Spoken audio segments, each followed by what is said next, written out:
Dewi Persik sindir Lady Nayoan, ogah rujuk lagi usai diselingkuhi. Pedangdut Dewi Persik mengaku ogah rujuk lagi usai dirinya diselingkuhi seperti nasib Lady Nayoan.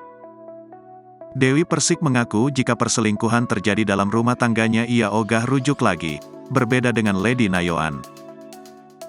Pernyataan Dewi Persik tersebut lantas dibanjiri tanggapan netizen. Kalau aku, mungkin di posisi itu aku apapun kondisinya yang terjadi, aku tidak akan kembali. Kalau aku ya, tegas Dewi Persik. Wanita yang kerap disapa DP ini juga memuji kesabaran Lady. Diketahui, Lady memang memilih untuk mempertahankan rumah tangganya. Padahal, Randy secara terang-terangan telah menjalin hubungan gelap dengan Syahnaz Sadiqah. Mas Randy luar biasa banget punya Kak Lady, imbuh DP.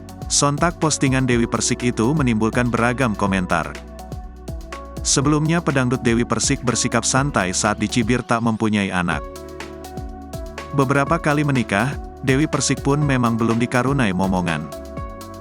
Alih-alih naik pitam, penyanyi berusia 37 tahun itu pun justru menerima hujatan dengan legawa.